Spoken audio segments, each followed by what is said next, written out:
Ulit ang magiging po. Salamat sa mensahe niya. At iba mo sa iba sa the book of John. The book of James 4:17. James chapter 4 and verse number 17. At madalatap ko ang ating pagpasahin, James chapter 4:17. So, hindi po sa inyong Bible at sana may hapukin po kayong bold, James 4:17. At pinakita po ninyo, ay sabi natin po pasahin. Ready? Basa. Therefore, to him that knoweth to do good, and doeth it not, to him he is sin. Panginoon, i-bless mo po ang bibig ito. I-bless mo po ang pagpapahayag ng iyong salita. I-bless mo po ang iyong manlingkod. Paunahan mo po ako, mangusap ka, magtulong ka, magpalakas ka, Panginoon, at magpaalag ka ng panapaglaga. Hinihiling dito sa pangalan po ng Panginoon Jesus. Amen. Okay. Therefore, to him that knoweth to do good. Now, hindi mong bilog ganyan sa do. Do. Nabilagay niyo na? Do. Now, tapos inyo ang talata. Madalas, kapag ating pinagpag-usapan yung salitang kasalanan, ay agad natin iniisip ay tungkol sa pagdalasing, pagnanakaw, pagipag-away, hindi magpatawad, pandaraya, pag-iisip ng masama, di ba? Hindi na ating iniisip agad. Tama, kasalanan talaga. Okay. Pero sa Diyos, makikita nyo dito, sa kanya, sa kanila, na nakakaalam ng paggawa ng tama at hindi ginagawa, ito ay sa kanila ay kasalanan. Nakadi ba? Nakadi ba?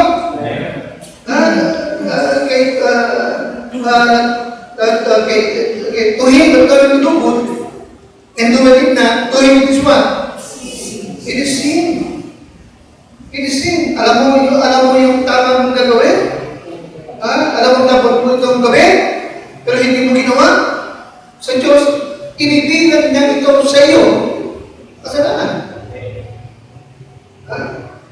Now, John 15 and number 4. John 15 verse number 4.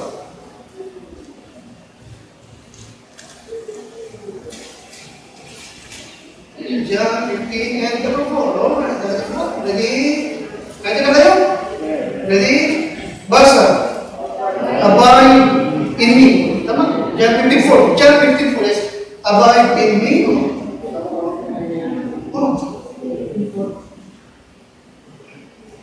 Ye are my friends. Okay, John 15. 14. Kaya na. Ye are my friends. If what? If ye do. Ito sa tayo do. Diyan tayo natin pag-usap pag-ibig. Okay. John 15. Ye are my friends. If you what?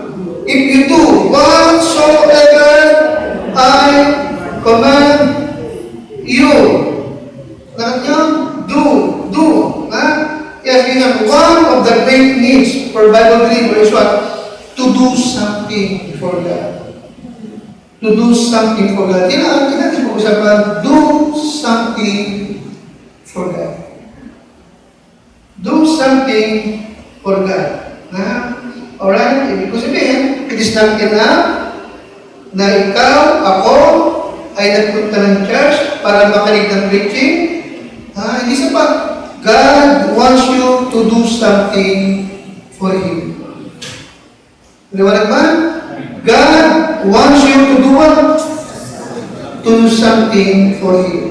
Mahalaga sa mga Kristiyano na nag-iisip ka, ano kaya ang magagawa ko pa para sa Diyos? God wants you to do something for Him. James 1:33, but be ye doers of what? The word. But be ye doers of the word, and not hearers only. Bakit? Deceiving your own selves. Ano yung sabihin ng talata? Ano yung sabihin ng talata? It means you deceive yourself. dinadaya mo ang iyong sarili, kapag iniisip mong mabuting Kristiyano ka, pero wala ka namang ginagawa na para sa Diyos. Okay ba ba? Paliwanag ba? Dinadaya mo ang sarili mo kung sa palagay mo mabuting Kristiyano ka, pero wala ka namang ginagawa na para sa Diyos. Paliwanag ba? Paliwanag ba? Amen? Kaya ang sabi ko na, okay, God wants you to do something for Him. God wants you to do something for Him. Mahalaga yun sa akin. Isipin mo lagi, ano pa ang gagawa ko na para sa Diyos. In Matthew chapter 7, verse 26, Matthew 7:26, alright, ano sabi ng Panginoon? Ang bawat nakikinig ng aming salita at hindi ito ginagawa, itutulad ko siya sa isang mangmang na tao na nagtayo ng kanyang bahay sa ibabaw ng buhangin. Matthew 7:26. Napasin mo yan? Napasin mo? And everyone that heareth these sayings of mine and doeth them not. Tignan mo? Itong taong ito, dumatalo siya, nakikinig siya, pero wala siyang ginagawa. Nakita niyo? Nakita niyo? Sa mata ng Diyos, ano daw siya? Ano daw siya sa mata ng Diyos? Mama. Nakita niyo? Yung mga talaga, nagpapakita talaga, that God wants you to do something for Him. God wants you to do something for Him. Mag-isip ka lagi na ano ba magagawa ko sa Panginoon. Nakita, binanit ka kayo ng binasa. Okay? Kayo ay aking mamibig. Ye are my friends. Sino yung kanyang friends? Sino yung kanyang friends? If you do whatsoever I command you. Nakita mo? Ituturing kanyang kaibigan. Kung ginagawa mo yung kanyang iniuutos sa'yo. Alright? Now, in John 13:17, sino yung happy na Kristiyano? John 13:17, sino yung happy na Kristiyano? If you know these things, happy are ye if you do. Binugin mo sila do. Nakita niyo? Nakita niyo? Nakita niyo ba? Nakita niyo sa do? Oh, okay.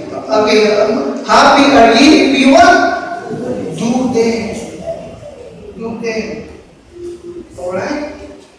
Now, ano ibig sabihin? Dito makikita, ano?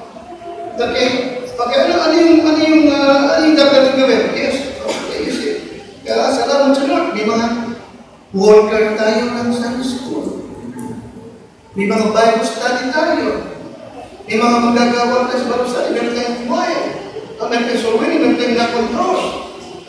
May mga preachers tayo. May mga awit tayo. May mga nag-drive tayo sa ating sakyan.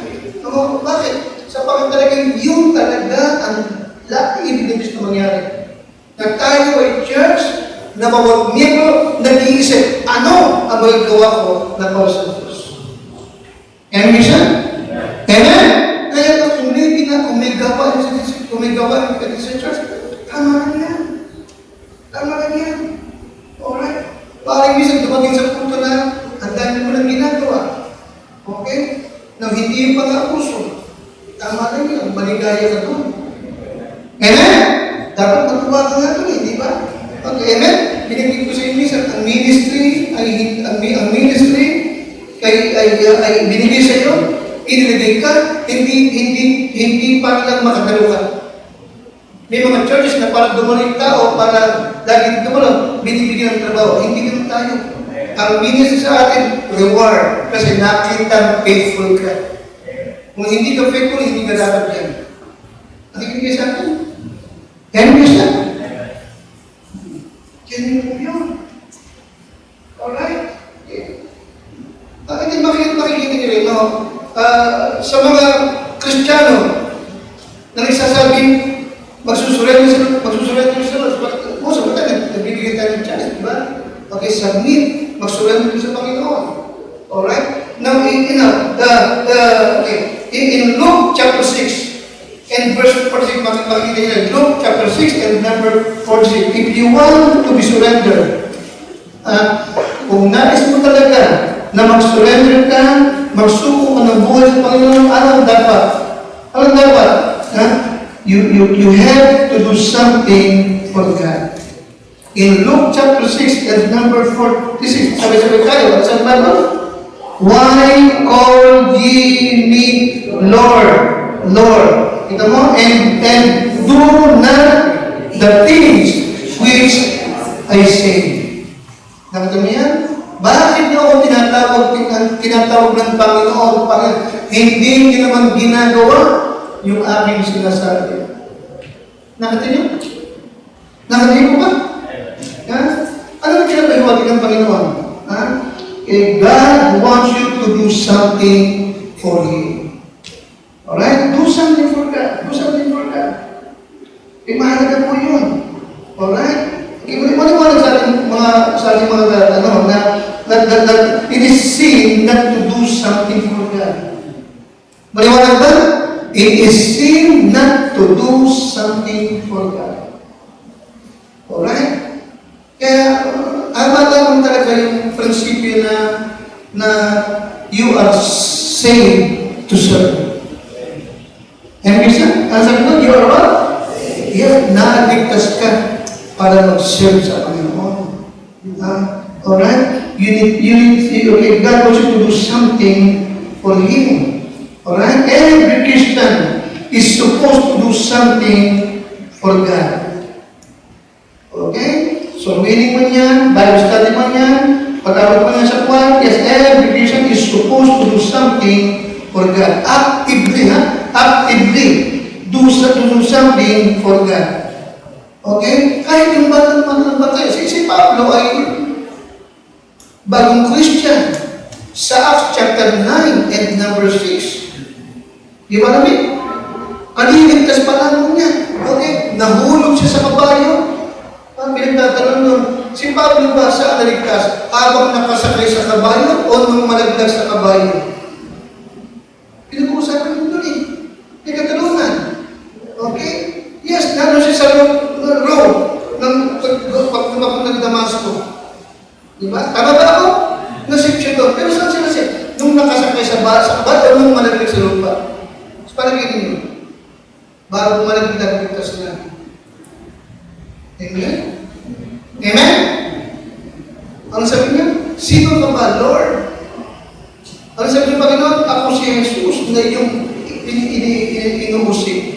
It is hard for me to kick against the pricks. Tinawag si Kristo ng Lord. Amen? Amen? And then in verse number 6, ano sabi niya? Lord, what the will want me to do?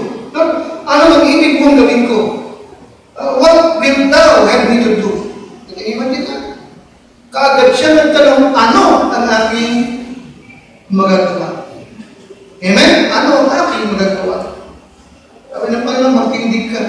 Magtungo ka dun sa straight. Sakaling straight. At sasabihin nila, ano ang dapat mong gawin? Binautismohan siya. Di ba? Amen? Binautismohan siya. Ano siya bautismohan? Nalaglag yung mga parang kaliskis sa kanyang mga mata. Nakakita siya. Parisin. Amen? At kinabukasan kaagad siya nag-preach at kanyang ipinangalan na si Jesus. Siya na ang Kristo. Yes, Christian. God wants you to do something for Him. Alright? You need to do something for God. Okay? You need to do something for God. Nung Sunday, natutuwa ako na nalulungkot ako ng church ni Brother Eden. Maraming tao pa rin. Nakakatuwa na wala silang ganyan. Pero na silang maliit na sulok. Sila ka lang nung nasa likod mo yun. Nandun lang sa sulok yun. Kaya pag magkakantahan, may mga bata na mas bata pa kay Chandra yata. Namimigay ng mga books, ng songbooks. Pagkakanta, kukunin mo na sa isa. Hindi ka sila doon. Ha? Mga bata na pinilisan siya. Mga bata yung matupay, siguro doon ang mga bata. Ay ko na sa bututan ka. Yung mga medyo na edad, hindi kitang dumating. Mga bata kong bikilos. Ay nakakatawa, di ba? Baka mga bata, pero alam nila na meron silang na dapat silang maglingkod sa Panginoon. Alright? Kasi you need to do something for God. Okay? But, yan ang usapan. Pero bakit may mga churches na karamihan sa mga member ay walang ginagawa na para sa Panginoon? Ha? Okay? Ibibigay ko ito para magsabing warning sa atin na magsikap tayo na may ginagawa tayo sa Panginoon at palun tayo na magpaalala sa iba na kailangan may ginagawa ko sa Lord. Okay, kailangan. Ha? Kasi kaya, bakit? Ha? Sa kabila ng maraming trata, na talagang you need to do something for God, pero bakit yung mga Kristyano, bakit yung mga Church, nakakaunti ang mga magagawa nila? Ano ang tingin? Bakit yung mga churches na madalas ay halos pastor lamang at yung asawa at yung ibang mga manggagawa, ang sila ng kumikilos at ang ginagawa? Anong tingin? Anong tingin? Okay? Ganda rin, ilagay niyo po. Number one, there is a misunderstanding. There is a misunderstanding on the purpose of the Word of God. Okay? Na magsasabi po itong tools sa inyo, ha? Okay, ano yung number one? Bakit may mga churches at may mga Christian na walang ginagawa? Ano yan? Pakibasa na? That's one.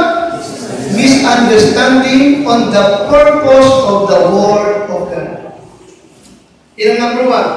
Alright? Okay, now, Ezekiel chapter 3. Then po, Ezekiel chapter 33, verse 30 to 33. Sabay salita.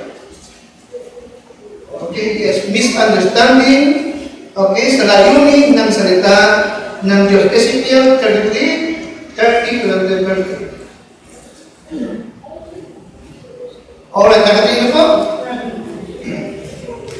Na dito, kinausap ng Diyos si Prophet Ezekiel. Yan yung sabi ng Diyos kay Ezekiel. Number 30, number 30. Alright, nandiyan tayo? Also, thou son of man. Sino yung sabi mo dito? Si Ezekiel, ha? The children of the people still are talking against thee by the walls and in the doors of the houses. Nakatipog natin na kayo? Oh, okay. Sabi niyo sa kay Ezekiel, pinag-uusapan ka ng mga tao. Pinag-uusapan nila sa bahay, sa kalye, sa mga upuan, pinag-uusapan nila.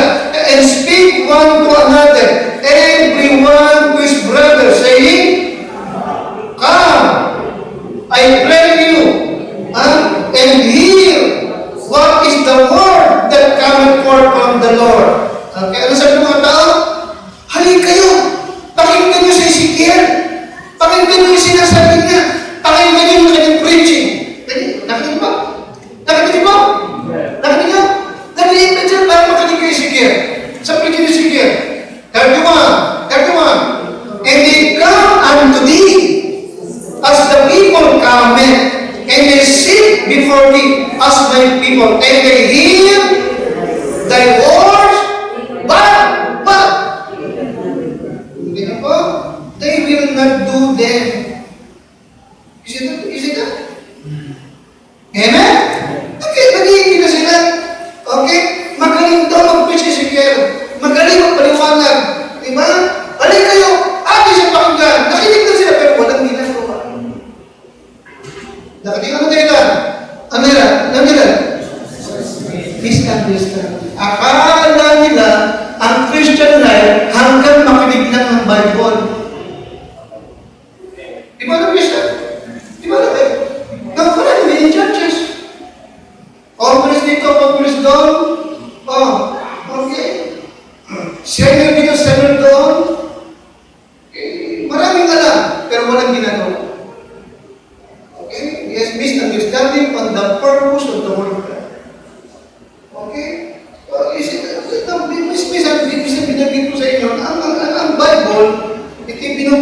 66 na aklat ay walang pinag-iwan sa toolbox.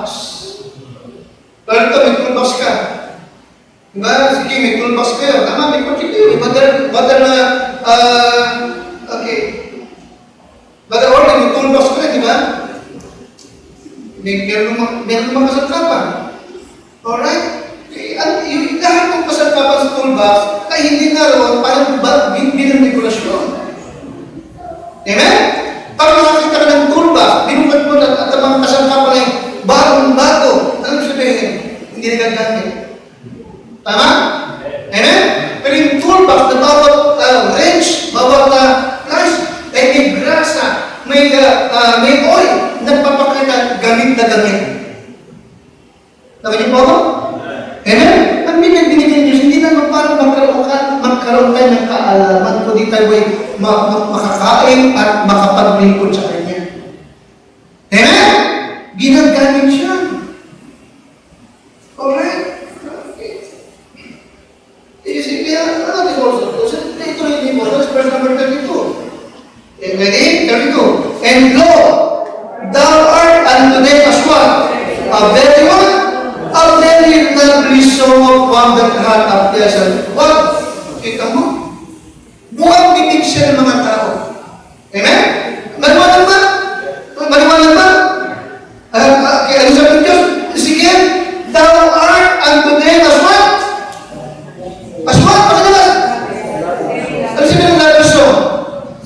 Usap-usapan siya. Ang galing niya magsalita, ang galing niya mag-preach, ang galing niya magpaliwanag, ang galing niya mag-interpret. Yes, ang galing niya. Pero wala silang what?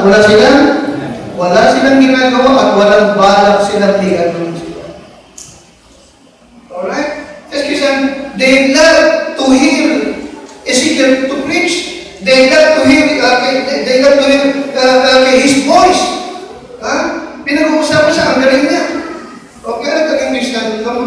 It is not enough for you to come to church. It is not enough for you, okay, na nagustuhan mo ang preaching. It is not enough for you na nagustuhan mo ang buhay. It is not enough for you na maganda at manin sa mga church. We need to do something for that. May mga churches, mga member ng isa. Alam, hindi very person na ang aming pastor, magaling, ang pastor mahusay, ang aming church, ang ganda, ang laki. Kaya, ginagawa. May mag-something. We need to do something for that. Alright? Ang parang na ibigay ng Diyos, hindi para hangaan natin.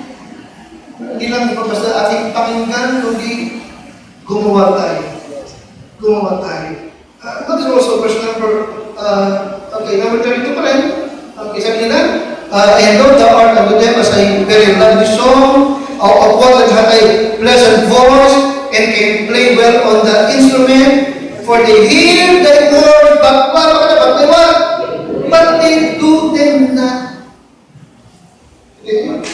Kinapahamak ng Israel dito sa panahon ni Ezekiel. Alright? Minatulan sila ng Lord. Ito yung Lord. Sapagat wala silang ginagawa. Wala silang hangad na mag-repent. Wala silang hangad na tumalikod sa kasalanan. Wala silang hangad na tumalikod sa idol at wala. Pero meron silang alam. Nakikinig sila. Tama si Ezekiel sa kanila. Magaling si Ezekiel. Magaling din si Ezekiel sa kanila. Pero wala silang hangad na gawin ang Panginoon. Bakit? There is what? There is a misunderstanding on the purpose of the Word of God. Sa book of Matthew chapter 7, sino yung wise man? Sino yung wise? Yung nakinig ng salita at what? Nakinig ng salita at what? Ginawa niya yung kanyang napakinggan.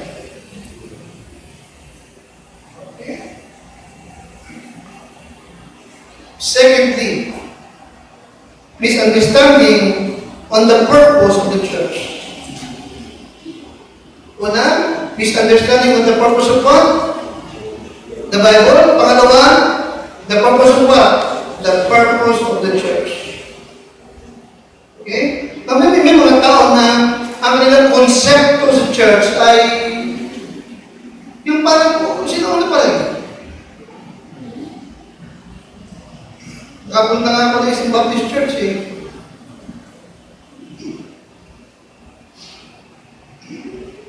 Hindi ako pinatayo sa pulpit, doon ako sa babae. Parang yung ang buhay lang eh. Kasi yung pulpit nila talagang sa kanila, sanctuary, holy place. Holy place, doon ako sa babae. Pili-pili na yung tatayo sa taas. At yung church nila, tahimik na tahimik. Tahimik. Ang konsepto nila, para sa Catholic Church, na ang church ay isang lugar na holy, tahimik, madilim, at malamig. Pupunta ka doon para mag-pray, tapos alis ka na. Misunderstanding of what? The purpose of the church. No, huwag natin kakalimutan, no? Alright?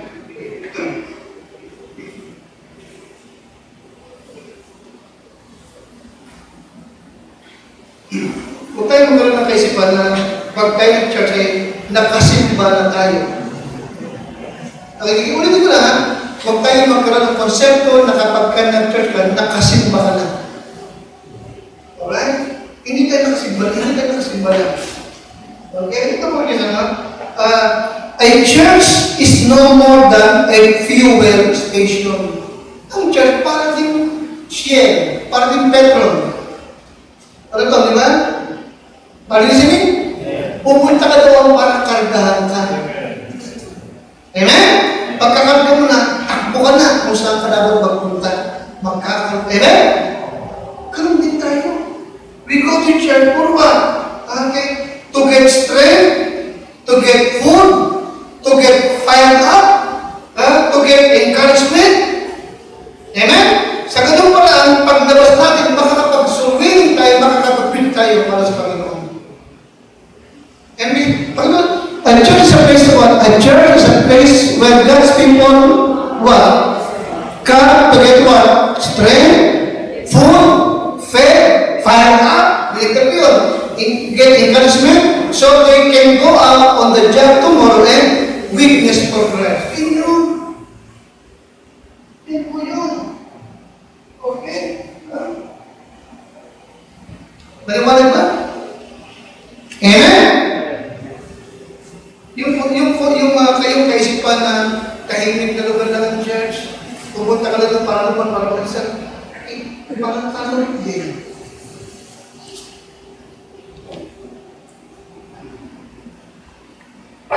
Kaya ang purpose ko lang is what? Magamit tayo ng Panginoon. And reason? Magamit tayo ng Diyos. Alright? May mga members of churches mula sa atin na pinagkakamaster nila yung salita, yung talagang pinagmaster na yung sino ang hindi pwedeng gamitin ng Diyos. Pinagkakamaster, sino ang hindi pwedeng gamitin. Okay, mali eh. Okay, ang dapat sa atin is what? Okay, paano ka magagamit? Nakikita sa atin? Paano ka magagamit? Okay? Paano ka magagamit ng Panginoon? Paano ka magiging kapakipagdala sa Diyos?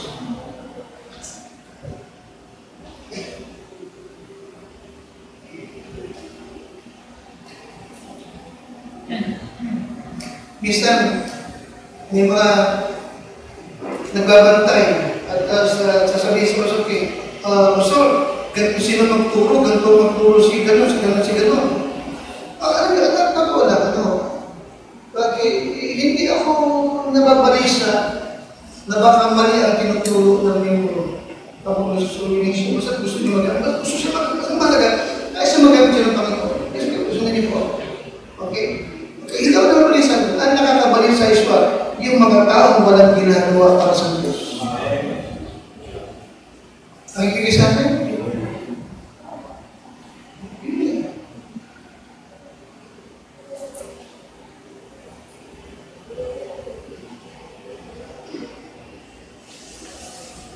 Yeah, yes. We need to do something for them.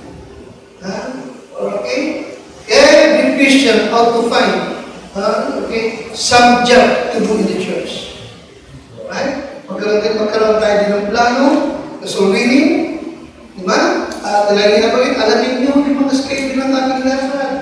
Yung soul winning sa Victoria man yan, Kakit man yan, Pila man yan, Magdalena man yan, Sabang man yan, alamin mo, hanggang kalayaan.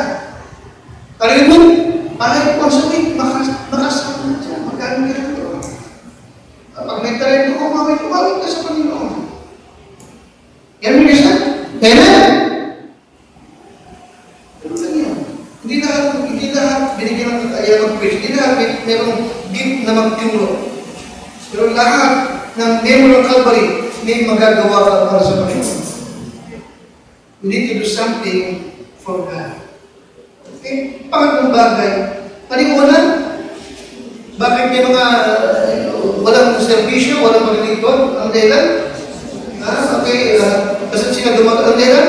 Misunderstanding of what? Misunderstanding of what? The purpose of the Word of God. Ano yung pangalawa po? The purpose of the church. Okay? Pangatlo, every Christian ought to readily volunteer for a special task in the church. Every Christian ought to readily volunteer for a special task in the church.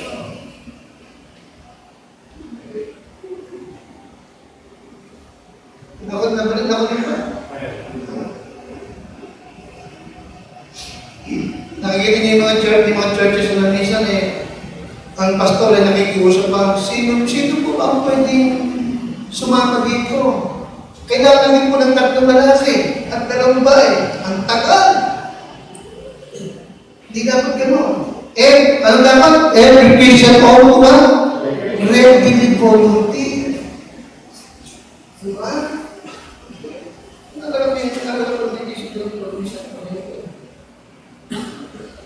Nakikita mo kayo? A Christian ought to feel that when a need arises, it is his duty to feel that need. A Christian ought to feel that when a need arises, it is his duty to feel that need.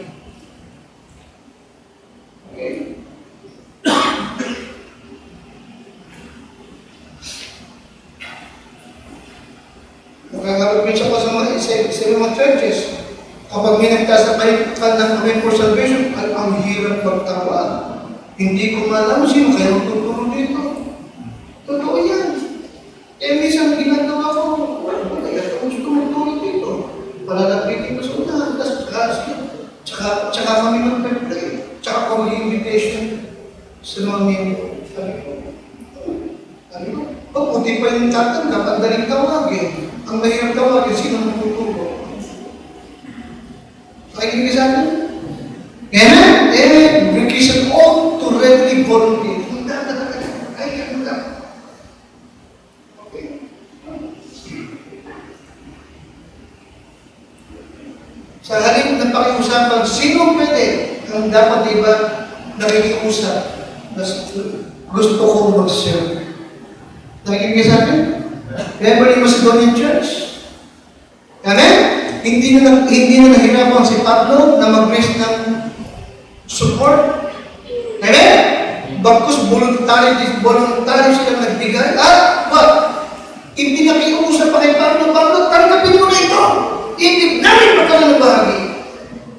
Every Christian ought to readily volunteer.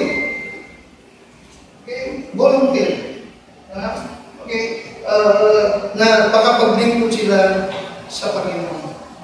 Don't forget, don't forget, Therefore, to them that knowing to do good and doing it not to him, to them it is what?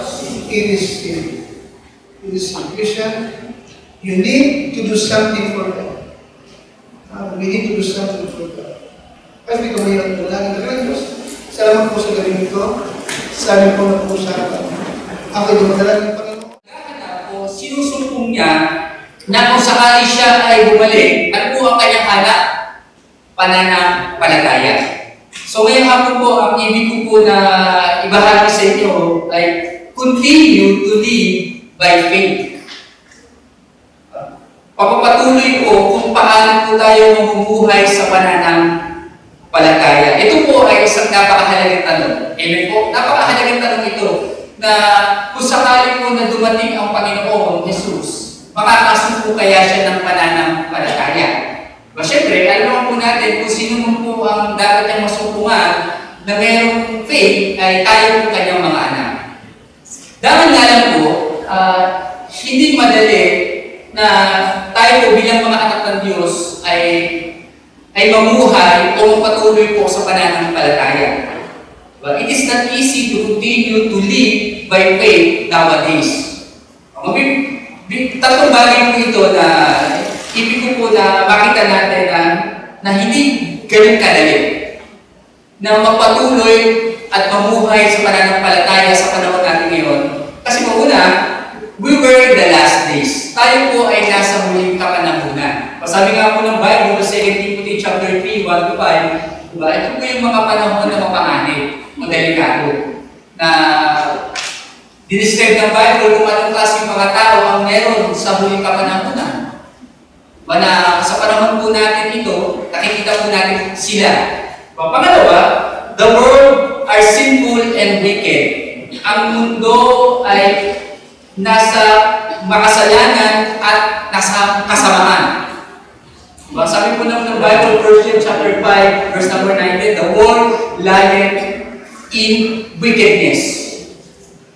Ang mundo ay nakahilig sa masama. Diba? Lagi po ito tinatanong po sa mga yung binabible study po namin sa lugar. At tama naman po ang kanilang sagot, di ba? Lagi po sinasabi sa kanila, di ba? Ano po ba ang larawan ng mundo ngayon? O anong klaseng mundo? Meron po ba tayo pabuti ng pabuti o pasama ng pasama? Di ba? Tama po ang Bible. Ang mundo ay ano po? Pasama ng pasama. Diba? Pangatlong bagay na makikita po natin na hindi madali na magpatuloy at umuwi sa pananampalataya because of Satan's devices. Yung mga maraming kaparaanan po ang diablo na pwede niyang magamit sa atin para po tayo bilang mga anak ng Diyos tayo huwag tayong magpatuloy na mamuhay sa pananampalataya. At tanda ko po binigay po ng ating pastor, kung kilala mo ang iyong sarili, pero mas kilala tayo ng diablo na ating kaaway. Kaya na po, sa tatlong bagay po ito na ating pong nakita, na ito yung mga kahadlangan na hinahanap po ng mga mananampalataya ni Kristo. Pero ganun pa man, diba? Ibig ng Panginoon na makapagpatuloy tayo sa pananampalataya. Kaya nga po, ang katanungan po ngayong gabing ito ay, how can we continue to live by faith? Paano naman po tayo makakapagpatuloy na mamuhay sa pananampalataya? Dalawang bagay lang po ito na ibig kong ibahagi sa inyo na maging papapala po sa atin. Unang bagay, to continue to live by faith, we needed the Word of God. God's Word. Ano po sabi ng Roma 17? Saan po natin ang Bible sa aklat ng Roma 17, Romans 10:17, pamilyar po na talata. Pero sabi po ng Biblia, so then faith cometh by hearing and hearing by the Word of God. So yun po ang unang kailangan upang tayo po bilang mga anak ng Diyos ay makapagpatuloy at mamuhay sa pananampalataya. Kailangan po natin ng salita ng Diyos. Kaya kasabi nga po ng Panginoon sa aklat pa rin po ng Roma, di ba, the just shall live by faith. Ang mga mananampalataya ni Kristo ay mamumuhay lamang saan po? Sa pananampalataya. Ito po ay isang hamon po sa atin na tayo po bilang mga anak ng Diyos ay inaasahan po ng ating Panginoon na mamuhay sa pananampalataya. We cannot survive to live and continue by faith without the Bible. Tandaan po natin, ang isang mananampalataya, hindi siya makakapagpatuloy o hindi siya makakasurvive sa kanyang Christian life kung walang salita ng Diyos sa kanyang buhay. Kung ang Panginoon nga, nung siya ay nasa lupa, kinailangan niya ang Word of God. Diba? Nung siya ay tinukso ng Diablo 3 beses, pero yung pangontra ng Panginoon Jesus sa Diablo ay ano? Word of God. So, ganun din po sa ating kapanahonan. Kailangan natin ng salita ng Diyos para tayo po ay makasurvive. Matandaan niyo po yung parable of the sower sa Matthew chapter 13, yan, verse 3 to 8. Makikita po natin dito yung 4 na klaseng lupa na kung saan po ang Word of God ay naitanim. Matthew chapter 13, verse 3 to 8. Sa verse number 4, makikita po natin yung wayside, diba, o yung tabi ng daan. Pangalawa, makikita po natin yung stony places o yung lugar na mabaho na natanim po ang salita ng Diyos. At sa verse number 7, makikita naman po natin yung stony o yung matinik na lupa. At ika-4, yung good ground o yung magandang lupa. Pero kung makikita po natin yung parable ng Panginoon sa parable of the sower, yung tatlong binanggit po dyan, ito yung hindi nakapagpatuloy. Amen po? Hindi nakapagpatuloy itong tatlong ito. Bukod tanging lamang yung good ground, ito lamang po ang nakapagpatuloy. Diba? Ngayon ang tanong po, bakit kaya yung good ground ay nakapagpatuloy? Anong klaseng lupa ito? Diba? Makikita po natin ang sagot sa number 23. Pinaliwanag po ng Panginoon dito. And Matthew chapter 13, number 23. Sabi po dito, But he that received seed into the good ground is he that heareth the word and understandeth it, which also beareth fruit and bringeth forth some 100-fold, some 60, some 30. So, pinaliwanag lang ng Biblia kung bakit po yung good ground lamang ang nakapagpatuloy. Dahil po, yung lupa na naitanim po sa mabuting, yung binhi na naitanim sa mabuting lupa, ito lamang yung nakinig at nakaunawa ng salita ng Diyos. Ano ba? Diba? Ito lamang yung nakapagbunga ng marami. Diba? So, ibig sabihin, kung lahat ng mananampalataya ay magiging kagaya ng good ground, magiging, sabi nga, makakasurvive o makakapagpatuloy ang isang Kristiyano na mamuhay sa pananampalataya. Kaya nga ikinumpara ng Panginoon yung puso ng tao sa lupa kasi hindi lahat ng tao na nakakapakinig ng salita ng Diyos ay nakakapagpatuloy. Diba? Kaya nga, dito natin makikita kung anong klaseng lupa o puso meron tayo nung tayo po ay nakapakinig ng salita ng Diyos. Diba? Dahil good ground, nakikinig, inuunawa, ano pa sabi ng Bible? Nagbubunga. Diba? Sabi nga po, hindi siya katulad ng tatlo. Diba? Kasi binantayan niya mabuti yung kanyang puso sa makikinig ng salita ng Diyos. Kasi sa verse number 19, makikita natin dito, may ginagawa ang kalaban o ang devil para ang tao o ang isang tao na nakapakinig ng salita ng Diyos ay huwag magbunga. Anong ginagawa niya? Verse 19, 30, 90, when anyone heareth the word of the kingdom and understandeth it not, then cometh the wicked one or the devil, and catcheth away that which was sown in his heart. This is he which received seed by the wayside. Ano po ginagawa ng kalaban o ng diablo sa salita ng Diyos na napapakinggan po ng isang tao kapag hindi siya nagpapatuloy? Kinukuha niya. Saan niya kinukuha? Kinukuha niya sa puso upang yung tao ay huwag manampalataya. Kaya makikita po natin dito na malinaw po ang turo ng Biblia para tayo ay makasurvive o makapagpatuloy po sa pananampalataya ay ito ang kailangan po natin. Kailangan natin ang salita ng Diyos.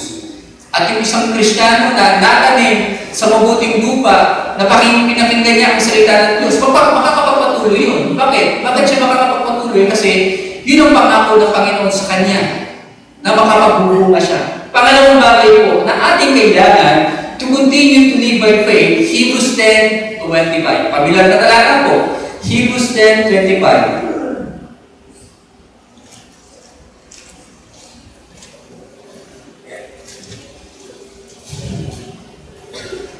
Not forsaking the assembly of ourselves together, as a manner of some is, but exhorting one another, and so much the more as we see the day approaching. Pangalawang bagay na kailangan po natin to continue to live by faith, the house of the Lord. Kailangan po natin ng church. Amen po. Diba? Yes, nakakapakinig tayo ng salita ng Diyos, pero kung wala naman tayong bahay sa bahay, hindi tayo makakapagpatuloy po pare-pareho. Sabi, without the church, it is impossible for us to continue to live by faith. Imposible. Talaga po. Gaya ng turo ng Bible na kung wala ang bahay-sambahan ng Panginoon, hindi tayo makakapagpatuloy po pare-pareho. Imposible po. So, bakit po? What kind of place is the church? Anong klaseng lugar po ba ang church ng Panginoon? Sabi ko dito, the church is a place when we hear and understand and believe God's Word. Ang church po ay lugar kung saan ating pong napapakinggan, nauunawaan at sinasampalatayanan ang salita ng Diyos. Dito tayo binibigyan ng Diyos ang pagkaunawa, pagkatuto sa kanyang salita. Ano ba po? Anong klaseng lugar pa ang bahay-sambahan? A place where we are called for through the promises of God. Ito po ay lugar kung saan naman, diba, kapag tayo ay may problema, mga suliranin po sa buhay, ano ang pinakahawakan na lang? Diba? Yung mga pangako ng Diyos. Ano po sabi ng 1 Peter chapter 5, verse number 17? Binigay ko na Bible to, casting all your care upon Him, for He careth for you. Pag napapakinggan natin po yung Word of God, hindi sa bahay. Bagamat tayo po ay may mga problema, may mga kabigatan po ng buhay, mga suliranin, pero salamat sa Panginoon, may church tayong kinabibilangan. Kung saan ginagamit ng Panginoon para tayo ay maaliw, mabigyan tayo po ng encouragement na makapagpatuloy sa ating Panginoon. Ano ba? A place where the believers assemble. Ito po yun. Diba? In church ng Panginoon. Pang-apat po, a place where we meet God to worship. Ito naman po yung lugar kung saan tayo po ay ating po kinatatak po ang ating Diyos. Sabi po ng John chapter 8, 22-24, sabi po ng Bible to, diba, God is a spirit, and he that worship Him must worship Him in spirit and in truth. Kaya nga, bilang mga mananampalataya, hindi pwede na nasa bahay lang. Hindi pwede na yung ginagawa ng iba ay online service. Diba? Hindi pwede po sa atin yun. Kasi, ang sabi ng Bible, diba, ang Diyos ay naghahanap. Kung meron man po pakunayan na naghahanap sa atin kapag tayo ay, sabi nga, kapag tayo ay sumasamba at pupunta dito, hindi po ang ating pastor. Ang sabi ng Bible po, diba, ang naghahanap sa atin ay ang Panginoon. Hinahanap niya talaga na yung kanyang mga tunay na anak ay sasamba sa kanya sa espiritu at katotohanan. At panglima po, a church is a place where unity and harmony is pleasant to God.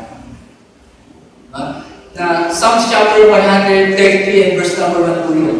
Diba? Na isa sa katuwaan at kagalakan ng Panginoon kapag nakikita niya ang church po ay may pagkakaisa. Nagagalak po ang Panginoon kapag ang church po ay may isang layunin, may isang puso sa gawain po ng Panginoon. Kaya nga po binigay po ni Gabriel Dasani, di ba? Isa sa dahilan kung bakit ang church ay nasisira ay dahil sa division. Pero ang nais ng Panginoon po, ang hangad niyo po para sa atin po, pare-pareho ay po, magkaroon tayo ng unity. Kasi kapag ang church po ay united sa harapan ng Panginoon, ito po ay kagalakan po ng ating Diyos. Kaya ating makikita talaga yung importansya ng church sa buhay ng isang mananampalataya. Kaya para makapagpatuloy ka, you will never miss every services or church gathering na meron po tayo. Nasisikap natin, yes, by faith. Diba? Nagpapatuloy tayo kasi kung sa atin lang po talaga, hindi natin magagawa. Hindi po natin magagawa makapagpatuloy sa buhay na ito. Diba? Nasalamat, ang Diyos ay nagbigay ng salita niya. Ano yung pangalawa na ibinigay sa atin ng Diyos? Yung kanyang bahay sa bahay. Diba na magiging dahilan para tayo po ay makapagpatuloy. Panghuli po, siyempre, we need our Lord.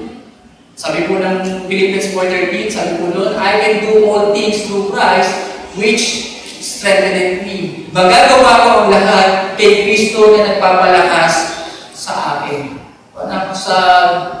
Dahil kay Kristo na ating Panginoon, kung bakit tayo po ay nakakapagpatuloy sa buhay na ito. Siya po ang nagbibigay sa inyo ng lakas. Sabi nga po ng John chapter 15 and verse number 5, na nakalagay po doon yung pinakadulong pong phrases. For without me, you can do nothing. Kung wala ang Panginoon sa ating buhay, wala tayong magagawa. Yes, diba? Kung wala ang Diyos sa ating buhay, paano tayo makakapagpatuloy? Paano tayo makakapamuhay sa pananampalataya? Eh siya lamang po ang sabi ng pangunahin na nagiging dahilan kung bakit tayo pumaparito po every Sunday. At dahilan din kung bakit tayo lumalago sa pananampalataya dahil po sa ating Panginoong Kristus. Kaya ngayon gabi po ito, sa tatlong bagay po na ibinigay ko, ito po ay essential. Natunay po natin kailangan po para pareho to continue to live by